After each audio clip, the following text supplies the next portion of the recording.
হ্যাঁ guys WhatsApp. Of টপিকের একটা নতুন এপিসোডে আপনাদের সবাইকে স্বাগত। অফ টপিকে অনেকদিন পরে ভিডিও বানাচ্ছি এবং ভিডিও বানানোর সেরকম কোনো যৌক্তিকতা ছিল না। যদি আমি সেরকম কোনো অফ টপিক না পাই তাহলে আমি কী করে বানাবো, তাই না? এবার ব্যাপারটা হচ্ছে যে আজকে যে ব্যাপারটাকে নিয়ে আমরা কথা বলবো, যে আমাদের যারা ক্রিয়েটিভ ফিল্ডে আমরা কাজ করি তাদের মাঝে মাঝে ব্লক এসেছে, ঠিক আছে? সেটাকে আমার মনে হয় যে ক্রিয়েটিভিটি ব্লক বলে। কয়েকদিন আগে বা বিগত, যদি আমি বলি যে 1 থেকে 2-3 দিন ধরে আমার নিজের সাথে কিন্তু এরকম হচ্ছিল। আমি নতুন কিছু ক্রিয়েট করতে পারছিলাম না, ঠিক আছে? মানে নতুন কিছু তৈরি করে যে সেটাকে আপনাদের সামনে প্রেজেন্ট করবো, সেরকম কিন্তু করার ক্ষমতা আমার মধ্যে মনে হচ্ছিলো যে দিনে দিনে হারিয়ে যাচ্ছিলো, ঠিক আছে? তো আমার তারপর মনে হলো যে এখান থেকে বেরোনো দরকার।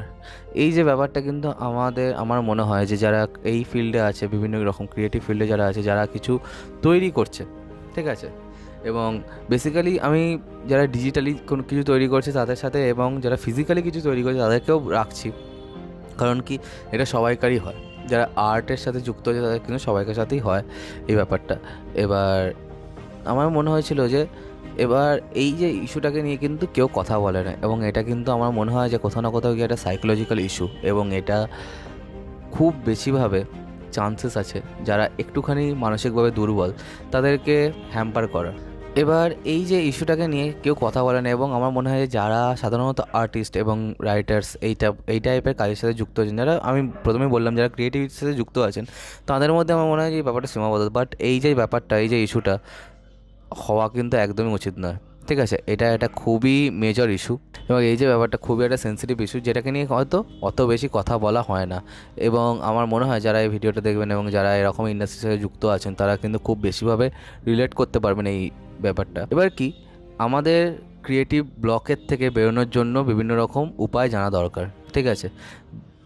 সব থেকে আমার মনে হয় যেটা ভালো উপায়, যে ব্রেক নিয়ে নাও, একদম ব্রেক নিয়ে নাও। ইন দ্য সেন্স যে যখন কোনো জিনিস খুব বেশি তোমাকে ভাবাচ্ছে, সেটাকে থেকে কিছুক্ষণের জন্য, অ্যাটলিস্ট 10 মিনিটসের জন্য কিন্তু ব্রেক নিয়ে নাও, এবং সেই ব্রেকটা অন্য কিছু করো।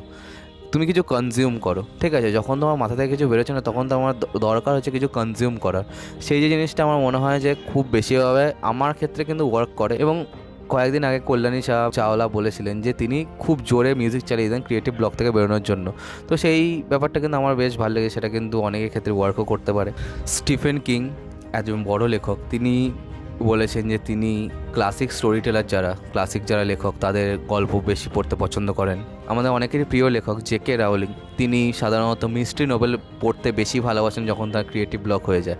তো ক্রিয়েটিভ ব্লক খুবই লেস সেলিব্রেটেড একটা নন মেডিকেল ইস্যু আমার মনে হয়, যেটা কিন্তু মেডিকেল টার্মের মধ্যে কিন্তু এবার আনা উচিত। কারণ কি, অনেক আর্টিস্ট কিন্তু এভাবে কিন্তু নিজেকে শেষ করে ফেলে, এবং আস্তে আস্তে ডিপ্রেশনের কালো গলিতে নিজের জীবনটা ধ্বংস করে দেয়।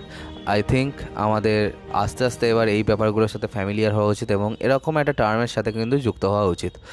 যখনই তোমার ক্রিয়েটিভ ব্লক হবে, ডু সামথিং এলস। হয় তুমি ছাদে ছুটে এসো, জাস্ট কনজিউম করো, সেটাকে বেশি ঘাঁটিও না, ঠিক আছে? তো যত বেশি ঘাঁটাবে তত বেশি সেই ব্যাপারটা ঘাঁটতে শুরু করবে। তো এইটা আমার পার্সোনাল একটা অপিনিয়ন, ঠিক আছে? এবং ঘুরে ফিরে কিন্তু সবাইকার কাজই কিন্তু তাই, ঠিক আছে? সবাই কিন্তু কনজিউমই করে যখন ক্রিয়েটার্স ব্লক হয়ে যায়। তো চলো, এবার আজকের মতো ভিডিওটি এখানে শেষ করলাম। কমেন্ট করে জানাও যে তোমরা এরকম ভিডিও আর চাও নাকি আমার কাছ থেকে।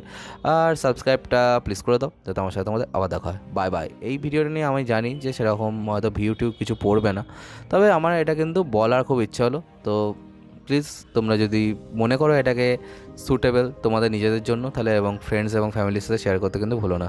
তো চলো, ভিডিওটা শেষ করলাম। Bye bye.